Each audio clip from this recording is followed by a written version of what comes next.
નમસ્તે વિદ્યાર્થી મિત્રો, હું બંસરી નાયક આપના શિક્ષક તરીકે ગુજરાતી વિષયના પાઠ 2 ખરીમાનો બીજો ભાગ લઈને અહીં આપની સમક્ષ ઉપસ્થિત થઈ છું.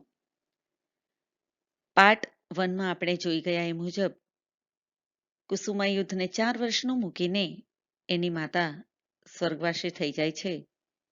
ત્યારબાદ પોતાની માતાની જે કંઈ પણ છબી એના મનમાં હોય છે એ છબી લઈને સતત રમ્યા કરતું બાળક કઈ રીતે પોતાની માતાની શોધખોળ ચાલુ કરી દેતું હોય છે.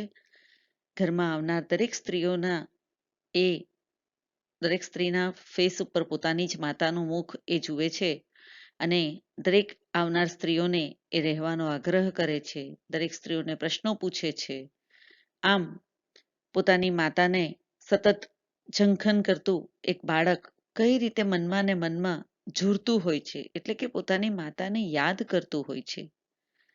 એવી જ રીતે એક દિવસ એના ઘરમાં સરસ દેખાવડી એક સ્ત્રી આવે છે, જેણે પોતાની માતાના જેવું જ એક સાડી પહેરી હોય છે, લુગડું પહેર્યું હોય છે અને એ પોતાની જે કંઈ પણ સાથે સામાન લાવે છે, એના બેડરૂમમાં જે મુકાવે છે પેટીઓ, એ જોતા જ આ બાળકનું મન જે સતત પોતાની માતા વિશે વિચારે છે, એ પોતે જ નક્કી કરી લે છે કે આ તો નહીં જશે હવે. અને એ ખાતરી કરવા માટે પોતાની માતાને આ પ્રશ્ન પણ પૂછી લે છે કે તમે રહેશો કે જતા રહેશો. તો હવે આપણે જોઈએ કે કુસુમા યુદ્ધના મનમાં ચાલનારા પ્રશ્નોના જવાબો આ નવીમાં કઈ રીતે આપે છે. તો જોઈએ.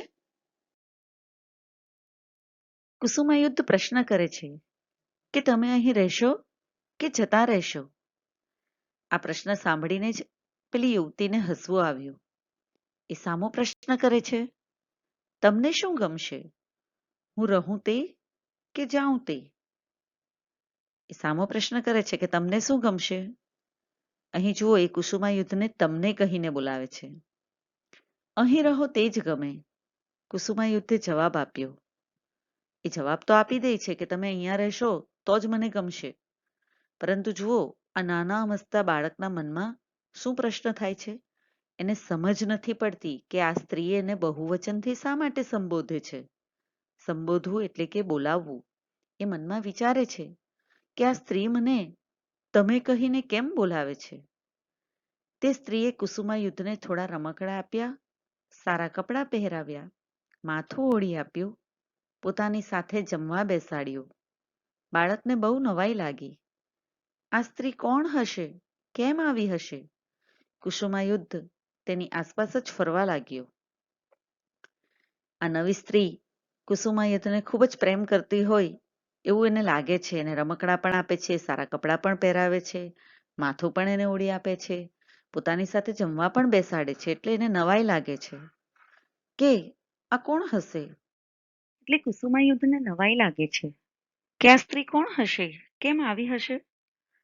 એના મનમાં પ્રશ્ન ઉઠે છે હવે, અને એ સતત એ સ્ત્રીની આજુબાજુ જ ફરતો રહેતો હોય છે. એને એમ પણ લાગ્યું હશે કે પોતાની માફક પિતાને પણ આ સ્ત્રી ગમી છે ખરી, પરંતુ પિતા આગળ તે બહુ ધીમે ધીમે કેમ બોલતી હતી, આડું કેમ જોયા કરતી હતી, આછું આછું હસતી કેમ હતી. આ સ્ત્રી ઘરમાં રહ્યા જ કરે તો કેવું સારું. માં પણ કેવી ઠરીને ઘરમાં રહેતી હતી. અહીંયા આ નાનું અમસ્તું બાળક પોતાના માતા પિતાના સંબંધને લઈને પણ ખૂબ જ મનમાં ગડમથલ અનુભવે છે. એ પણ કહે છે કે જેમ મને સ્ત્રી આ ગમી ગઈ છે, તેમ મારા પપ્પાને પણ આ સ્ત્રી ગમી જ ગઈ હશે. એટલા માટે જે પિતાની આગળ ધીમે ધીમે કેમ પણ બોલતી હતી, અને એ કેમ આડું જોયા કરતી હતી, અને ધીમું ધીમું આછું આછું એટલે કે મંદ મંદ હસતી હતી. અને પછી એ વિચારે છે કે આ સ્ત્રી ઘરમાં જ રહી તો કેવું સારું. માં પણ કેવી ઠરીને એટલે કે એ કાયમ અહીંયા જ રહેતી હતી એવું એ જાતે જ વિચારે છે. હજી પણ કુસુમા યુદ્ધથી રહેવાતું નથી, એને શાંતિ જ નથી મળતી. એટલે એ ફરી પાછી ખાતરી કરવા સૂતા પહેલા પૂછે છે, તમે મારા સગા થાવ કે નહીં? એ કહે છે કે તમે મારા શું સગા થાવ, થતા પણ છો કે નથી? સ્ત્રી કહે છે, હા, એટલે વળી પાછો કુસુમાયુદ્ધ પૂછે છે, શા સગા થાવ? પાછું સગાઈ પણ પૂછે છે કે શું સગા થાવ છો તમે મારા? હવે અહીં યુવતી અટકે છે, એની આંખ સ્થિર થઈ જાય છે. શું જવાબ આપવો એને સમજ નથી પડતી. સગપણની સમજ નહીં પડી હોય કે શું એવું વિચારે છે. સ્ત્રી વિચારે છે કે આ બાળક મારું એની સાથેનું શું સગપણ છે એને સમજ નહીં પડી હશે. છતાં પણ એ તરત જ સ્થિર થઈ જાય છે, એટલે કે એ વિચારથી અટકી જાય છે અને જવાબ આપે છે, હું તમારી માં થાઉં. એને કહે છે કે હું તમારી માં થાઉં. એટલે અહીં કુસુમાયુદ્ધ કહે છે, માં?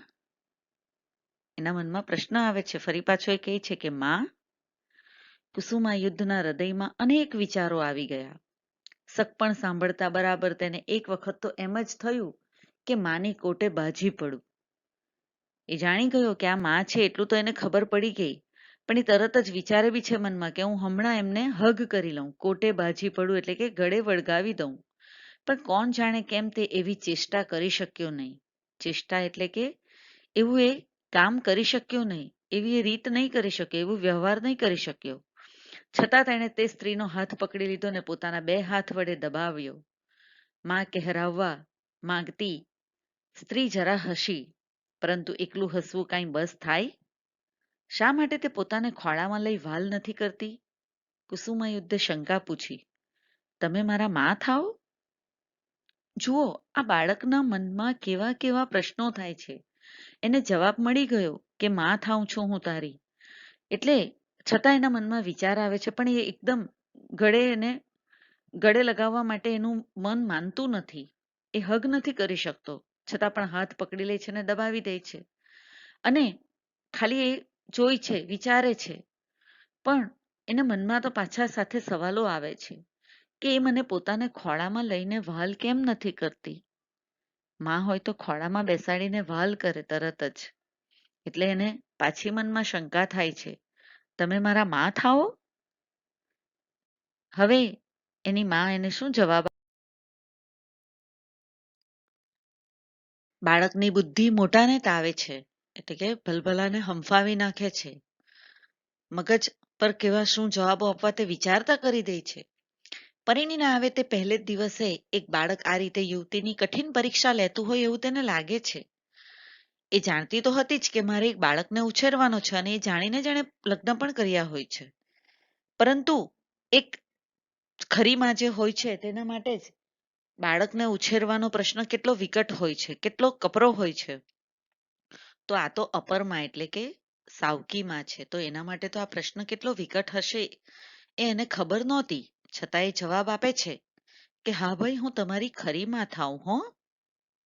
અહીંયા એ ફરી પાછું હા ભાઈ કહે છે અને કહે છે કે હું તમારી. ફરી પાછું એ જ સંબોધન બહુવચનમાં કરે છે. હવે બાળક પાછો પ્રશ્ન કરે છે કે તો તમે મને તું કહીને કેમ બોલાવતા નથી? એ કહે છે કે તમે મને તું કેમ નથી કહેતા? અહીં બા હવે કહે છે કે સારું, એમ કરીશ, એટલે કે હવે તું કહીને બોલાવીશ. કુસુમાયુદ્ધ ફરી પ્રશ્ન પૂછે છે, અને હું તમને શું કહું? અહીં માં એને કહે છે, બહેન કહેજો.